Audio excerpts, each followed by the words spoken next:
शिव चर्चा तो हम लोग वो क्षेत्रों में करते हैं। आज महाल्या के दिन हम लोग यह जो महाल्या नाम जो सुन रहे हैं, महाल्या क्या है? कल से नवरात्रि शुरू होगी। उससे पूर्व भगवती के आमंत्रण देने के तिथि को महाल्या बोलते हैं। भगवती को हम लोग आमंत्रित करते हैं कि आइए। उसी उपलक्ष्य में महाल्या पर्व बंगाल में बहुत जोर से मनाई जाती है और साहब पिठखोरी में हर महाल्या के दिन माँ को मनाने पहुंचते थे। आधुनिक उपलक्ष्य में यह कार्यक्रम हो रहे हैं और अब तो आयोजक बोल दिए कि हर वर्ष होगी।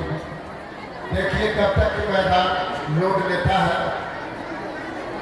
बाकी हरियाणा साहब का पहला मंच प्रोग्राम गढ़ बनवारी में हुआ था 13 आदमियों के बीच में,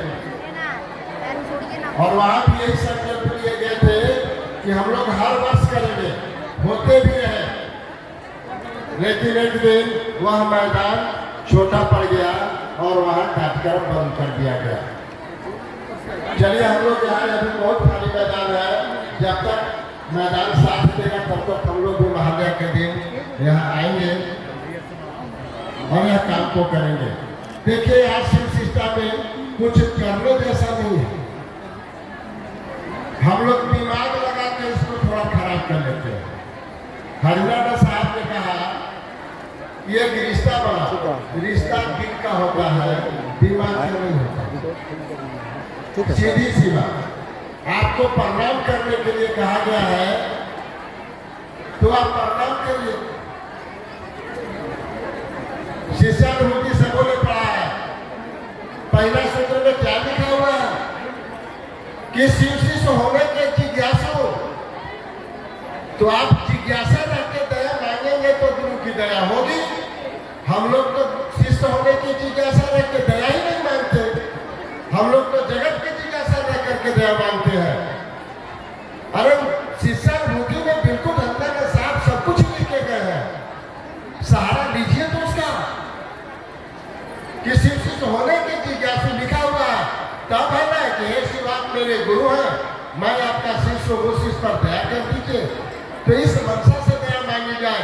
जिसका शिव गुरु हो जाएंगे धरती पर कुछ बचेगा क्या? सब कुछ पालेंगे। एक एक चीज के अलग अलग दया मांगने में बहुत भार पड़ेगा। कभी पेट दर्द करेगा तो कभी माथा दर्द करेगा। अलग अलग कितना दया मांगिएगा। इकट्ठा एक ही चीज के लिए दया मांगिए कि शिव मेरे गुरु हो जाए, मैं शिव का चेला हो जाऊं।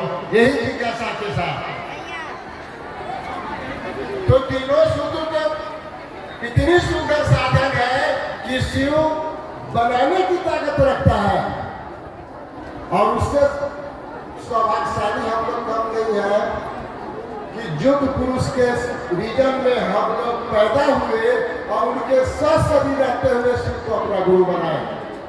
उनके सानिध्य में भी बहुत दिनों तक रहने का हमारा आपका सौभाग्य रहा। बहुत कुछ उनसे नजदीक रह के सीखने का सौभाग्य मिला। हरियाणा साहब के सानिध्य में रह करके भी अगर कुछ न सीख पाए हैं तो फिर लानत है ऐसी शिव शिष्टा पर। और कुछ नहीं है यहाँ। शिव शिष्टा दिल की आवाज है, दिमाग का नहीं है। मीना देवी गुल्ली का भुला गई, उनकी माँ थी तीनों सूत्र मीना देवी गुल्ली। इतनी सुंदर पथ दिखाता है, इतनी सुंदर माँ भुला गया है। दुख आएंगे, कष्ट आएंगे, समस्या आएंगे, आशा से कम हो जाएगी। जाइए आपके अंदर से उस दुख को सहने की